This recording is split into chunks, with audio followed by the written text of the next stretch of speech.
Signed, Conversations with Digital Mavericks. So how do you balance documenting a moment versus actually experiencing it when you're traveling? Because that's always the battle, right? Because now I have like 2 little kids, and when I'm traveling, like I want to capture them, for sure, you know, get the pictures, the video, etc. But I also want to experience the moment. So how do you balance that? Great question. For me, it's really immersion to like one, and I get so much fulfillment from being able to document something that's happening in front of me. And like, even if I'm looking here, well, if I'm filming, I'm often looking ahead because I know where to put my hand, but I'm still really enjoying that moment. And maybe I'm just different than most people. Like, I don't like going to beaches and sitting there all day. I just can't. I have too much ADD. So I like to like, yeah, I sometimes I walk around and put my camera down and just go like walk around, but I'm having more fun. I'm having more fun filming it. So why would I leave my camera down? Like, so I guess I'm just an anomaly in that sense. And like, I get so much enjoyment by being able to document it. And I am very much in the moment. In fact, I would debate that I'm more in the moment because I'm paying attention to every freaking detail that's being said when I'm filming. And that's a question I get asked often by people. And that's how I would answer it. Yeah. I mean, you've hacked that as well, because it sounds like by documenting it, you're experiencing it. Like, documenting and experiencing is the same thing for you. For me, yeah. And then I get to like look back on videos, and when I have kids someday, I can be like, look at this, and like, that's awesome. And so maybe when I'm tired of all this stuff in 10 years from now, I'll start doing these similar experiences, but not filming it. But actually, I don't think that will be the case. I just don't, because my biggest role model and inspiration was Anthony Bourdain, and he was like in his mid 60s before he took his own life, and he was still like doing it. I'm not going to say he was happy doing it, but like seeing him is what is inspiring for me to like be able to do it at an older age. So yeah, and I see similarities with you too, because he also had a genuine curiosity, and I think really was very interested in what he was doing and talking to people. Yeah. So yeah, I see those similarities for sure. What's a story that you loved, that you documented, that didn't perform well? And what did you learn from that? That's a good question. I thought you were going to ask me the opposite of a recent story that slapped that I really enjoyed, which I'll answer both. That's okay. Yeah, that would be great. I'm just poking around on my channel right now, just quickly. I wish I could share screen. Something that didn't perform well that I really enjoyed. Maybe, yeah, like, so I went to the Pakistan video. So I went to Pakistan in March this year. And if you remember, that was the time that India attacked Pakistan and they bombed Kashmir. I was in Pakistani Kashmir. I know that's a controversial statement, but in Pakistan, they're proud of Kashmir also. I don't want to get into that. But I was in Pakistani Kashmir, and India bombed You're preaching to the choir, by the way. I know all about that. I know. And India attacked like 20 miles away, this village, and a bunch of people were killed. And we didn't even hear it or know about it. And then I woke up to like a text from every single person that I've ever known since elementary school. Like, because I was posting live in Pakistan, and they were like, "Are you okay?" And then I was like, "What's going on?" I go to CNN, the first page, like big, like you know when CNN writes big text, like President, like the gigantic, like New York Post style text. Yes, it only happens like twice a year. It was like India attacks Pakistan, and I clicked on it, and I looked at the village, and I zoomed in on Google Maps, and it was the next town over, and I was like, "Shit." It was crazy. Shit. That's definitely an oh shit moment. Yeah. Yes. I'm sure you remember when that happened. It was like, oh yeah. And I remember watching your content. I remember being really afraid for you because you were stuck there because they closed the airspace. So I ended up being stuck there for an extra 7 days. My friend Lee and I, Lee, the guy who I mentioned earlier, who's been to every country, we travel a lot together. We literally went to the airport in Islamabad every day for like 5 straight days. And every day they were like, come check again tomorrow if the flight's going. Come check again tomorrow if the flight's going. So we just ended up playing golf every day, which was great. And things were like more chill than the media makes it out to be. Like people were fine in Pakistan. But yeah, so we were stuck for a week, and I made a really, what I thought was a really like high story of like high stakes story of being stuck in Pakistan, and it didn't perform well. But like, I don't like, I'm posting like every other week. So I'm not, if something doesn't perform well, it used to bother me a lot. And now I'm just like, well, whoever watched it, hopefully enjoyed it. And then I'll just go to the next video. And a story I want to highlight that did really well, that I'm really happy it did really well. And I hope that you saw this one. Well, I was going to ask you that. Yeah, oh, but it was in your country.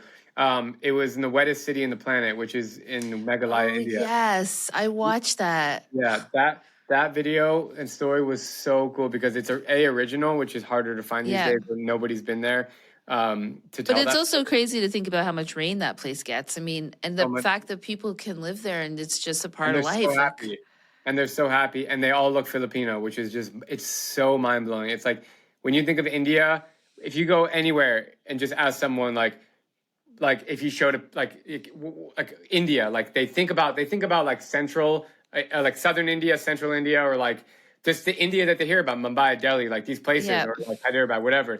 But like the Seven Sisters is so amazing, and it's just like really rural and really green and zero pollution. And I was on the border of like Myanmar and Bangladesh, like that area where I told this story, and the people are so humble, and they don't even speak Hindi, and they only speak English in their native language, and it's just like you can't even get like a more opposite like stereotypical view of India than going to this part of India, and I really recommend you to go if you haven't been. But yeah, that was I a mean, I really, didn't even know about it. I'll be honest with you. really, Yeah, I mean, my grandparents were from Punjab and North India is so yeah, dominant. Like even Indian yes, restaurants here, it's always yes, North Indian food. It's yes, like, always, yes. but India is also like, 100 countries in one country. I It's mean, it's, exactly 100 countries in one, and it's the most yeah. populated country in the world, 1.45 billion, and it's rapidly growing, and it's so different. So yeah, the Seven Sisters is wonderful. That's the region of that what was on, and that video performed so well. It's over 7 million views in 2 months since I posted it,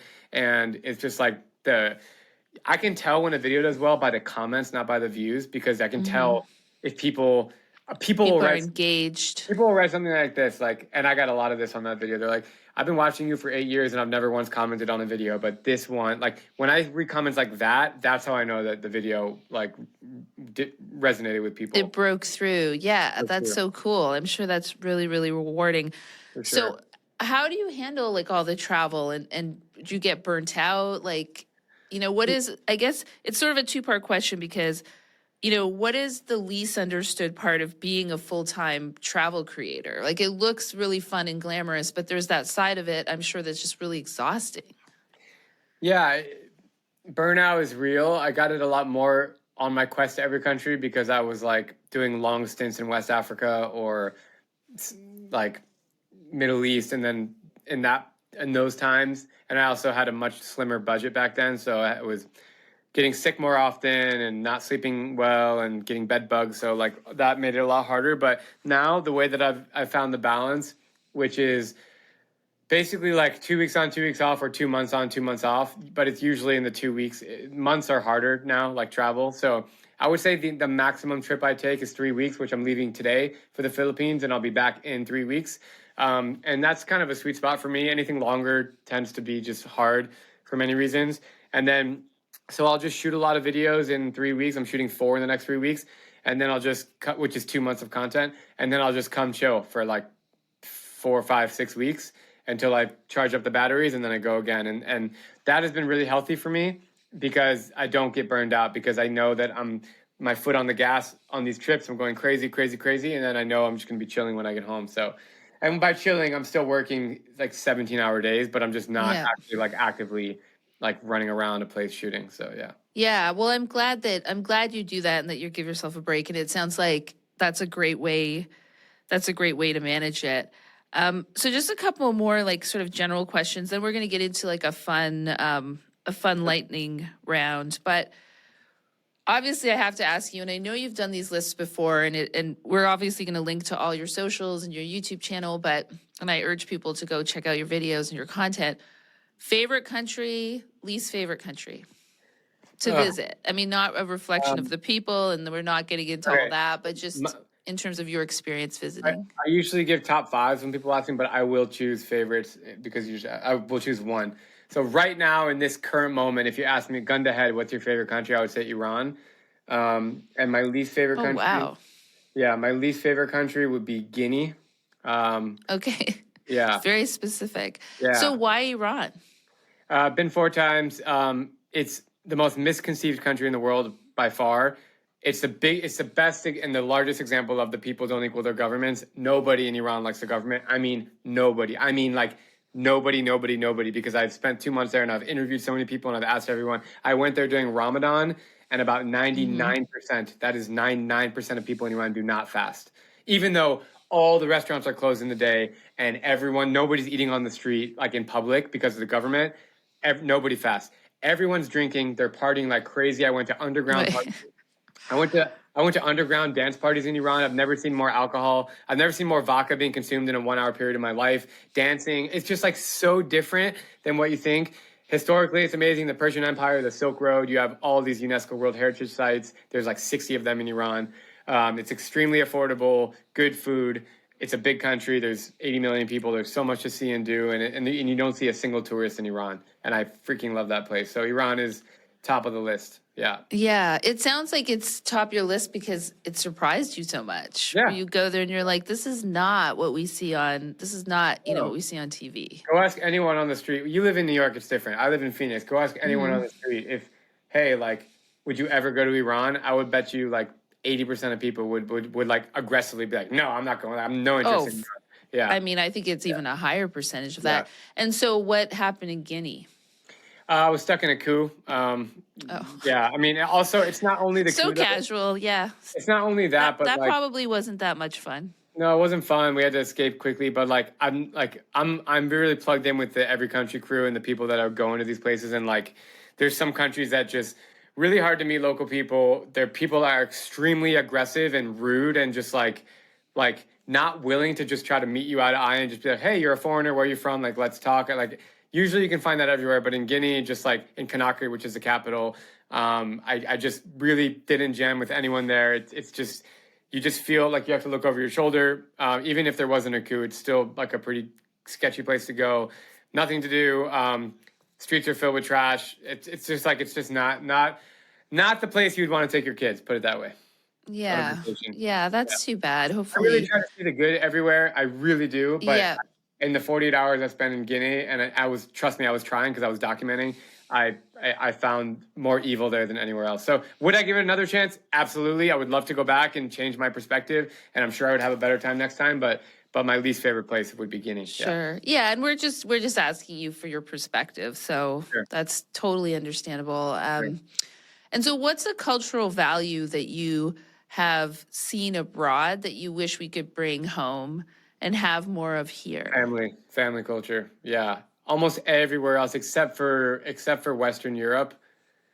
I would say Western Europe is the most similar to the US in terms of like, we're kind of independent and we want to like when we're 18, we want to try to move out, and it's way more independent in the US, way more. But like people that live in Germany and in France and in the UK, it's similar to how we are here. But any country in Africa, any country in Asia, any country in Latin America, they're so family oriented, and they spend a lot of time with their family, and they're close to their family, and they call their parents. And like, I'm like that, but most of this country is not, and it's sad. And when I go to the Philippines, it's like they're so family oriented, and they can't live far away from their family, and they give gifts to their family on a random Tuesday, and like that stuff is so cool, and I wish that we had that here.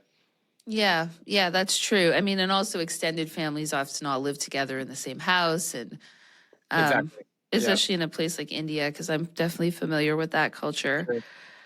Sure. So, I mean, I could talk to you for hours and hours, and I wish we could, because it's just, there's so many questions, and I'm sure like people are going to watch this and be like, why didn't you ask him this or that? And I mean, maybe we can do this again, but I know that you have to fly off to the Philippines, so I don't want to keep you for too long.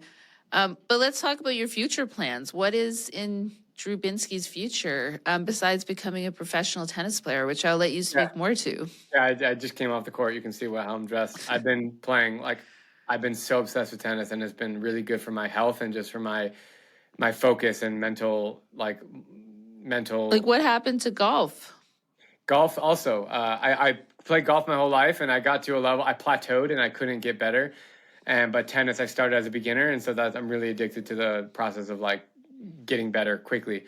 But yeah, so a lot of tennis. I started a tennis channel, so it's kind of fun to document, and hopefully that opens up some doors. But yeah, I see a long-term path in what I'm doing, as long as I can continue shooting stories that I want to shoot, and I don't feel tired or burnt out. Definitely gonna have kids in the next few years, so that'll change things for sure. But yeah, I mean, still going to be able to find time to travel and stuff with the family would be fun. And then yeah, I have a great team. My editors have been with me for like 3-4 years, so and I see a lot of like I see a long term with them, and I think they're enjoying it, and we've really grown this empire together. It's really not just me. Like I'm the one filming it and telling the stories, but like you are only as good as your team, and I really believe that, especially when it comes to post production, because these guys are like editing is hard and it's very tedious. So yeah, we're making some Yeah. great content, and I think I have like at least 10 more years of doing what I'm doing. Yeah. Yeah. And well, you got to start the Drew Binsky like family channel. There's a lot of like family travel content. I thought about it. It's a totally different audience from people that follow me, but there's a lot of overlap. Like my audience is like 20 to 30, mostly male. But there's a lot of like 50 plus and a lot of 40 plus and a lot of like 10-year-olds. So it's really wide.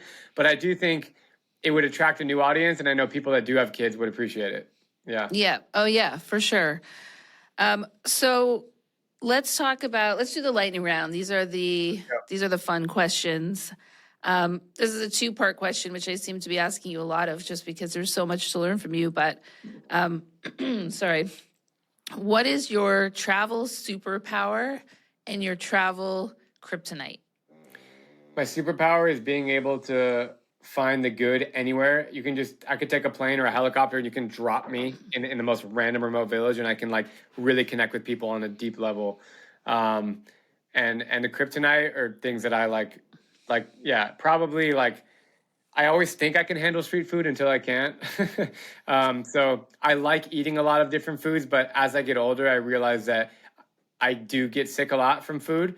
And I'm really worried about like a long-term like stomach ulcer or like getting like a worm or something. Oh boy. Like I have heard stories of travelers that got all these things. And so I'm trying to focus a little bit more on health. Even though I love to eat street food when I can, I'm saying no more than I have before to like trying pani puri, if you know what that is. So what is the best street food you've ever eaten, and what is like the craziest thing you've ever tried? Like not even the worst, but like the craziest thing you've eaten. Best street food, like my brain just goes straight to Bangkok because like the quality, like street food in Bangkok is like as good quality wise as you'll find in like Michelin star restaurants or in Vietnam. So like, yeah, I've heard that. It's so good. So like I used to live in Bangkok, and there's one pad thai place was across from my apartment, and it was like 35 cents for like the most delicious pad thai. Here is like $30. I'm sure in New York it's like $40. Yeah. And it's just like the perfect amount of lime and the perfect like cooked in. So I would say Bangkok pad thai is the best street food, and the worst or the most extreme thing I've eaten is I've eaten live octopus in Korea. I've eaten shark. I've eaten dog. I'm not happy about it, but I've tried it. I've eaten bad food. I've eaten. Oh God. Pretty much, if humans are eating it, I'll try it. Except for the cannibal tribes I visited, I did not try human. But I visited 2 cannibal tribes. But you have to draw the line. You draw the line at human. Yeah. Okay. Draw the line at human, not monkey. Draw the line at human. Yeah. Yes. Good to hear. Sorry. Oh yeah, snake. Did it taste like chicken? Snake tastes like chicken, and it's actually really good. And frog tastes like chicken too, a little chewier. Yeah. Wow, you've covered the whole spectrum there. What's the first thing that you pack every single time? Camera, computer, but like headlamp. That's a good one for like there's so many times that I'm out at night or filming at night, and like the world is not lit unless you're in like a first world country. That's like a really interesting realization. That's a great point. It's an interesting realization. Like first world country, like street lights everywhere, like house lights. In most other places in the world, unless you're in like Hong Kong, of course you're in a big city, but like it's dark. When it's dark outside, it's dark. Any village, so I always have a light in my head because then you don't have to like have a phone light with you or just worry about seeing. So that I'll probably pack a street light, headlamp. That's probably the first thing, and bug spray. Oh yeah, bug spray for sure. I mean, I get eaten alive, so I can totally see how that's important. Mm-hmm. What is your most impressive airport flex? Like, which airport have I been to that I'm most proud of that no one's been to? Well, I think it's kind of like it could have two meanings. So I interpret that as being like, what hack can you teach the rest of us about airports? Like, is there any tricks of the Yeah, for trade? sure. Because you've been to so many. Yeah, I hate checking bags, even though my bag is always overweight. Hmm. I hate checking bags. I don't want the airline to lose it. Obviously, if you have a huge backpack, a huge suitcase, you have to check it. But like, I have like a pretty big wheelie bag. It's like a duffel bag, and it's way overweight and everything. But there's ways to like, there's so many different hacks that you can do to not have them check. Because I don't want to check a bag. I don't want to wait for the bag. I don't want the airline to risk losing it. I got places to be when I land places. And so there's like one hack is like in foreign countries, you can't get the boarding pass ahead of time. You have to approach the desk and talk to someone. So you just smile and just say, the first thing you just tell them is like, hi, I'm not checking bags today. And like, you just tell them. So then, because if they ask you, it's like, oh, you checking bag? And then you're like, no. And then they're going to look down and be like, oh, that bag looks like, let me weigh it. And as soon as they put it on the scale, it's game over. They're going to check it. So the best thing to do is be really nice and just literally say to them straight up, hi, hope your day's great. I'm not checking a bag today, blah, blah, blah. And then try to change sometimes they're still like looking to weigh it. So you just got to like change the topic. Be like, oh, is it busy today in the airport, or is the flight full, or like, what are you doing after work? Like, there's ways to just engage in a conversation that makes them not ask you to check a bag. Oh my God, I love that. I could see Drew Binsky charming them at the airline desk there. That's good. I like that. By the way, I totally believe in that theory of just don't ask for permission, just tell somebody this is what I'm doing. And yeah. I know a lot of people, I've talked about this publicly on Instagram, and I got roasted. Everyone's like, you got to follow the rules. You got to follow this. I'm like, the bag goes on the plane no matter what. The bag is on the plane. Right. Like, I don't want to pay a $50. I mean, that's true.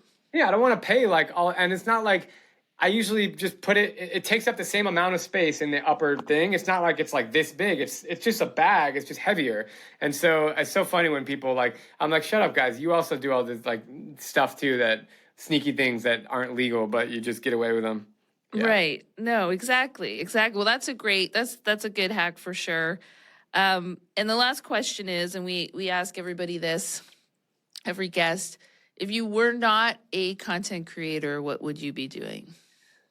It's a good question. I would have liked to try to be a professional golfer because I was really good when I was going into college, but I would have had to go to college for that, like to play golf. So that dream has subsided. I can't see myself doing anything else, so it's a really hard question, but I probably would have gotten a 9-to-5, like all my college friends in Chicago or New York, some kind of businessy or marketing job at some big company, but I don't think I would have lasted very long. But that's probably what I would have done if I didn't. It's so funny having watched your content for so long. I cannot imagine that for a second. Not a second. I know. Yeah. You actually made me think of something. I mean, would you ever consider going into politics, just knowing what you know about the world? I think I would provide a lot of value and insight, but no, I'm not interested at all in going into politics. Yeah, I don't blame you. We could use somebody like you, though. Thank you.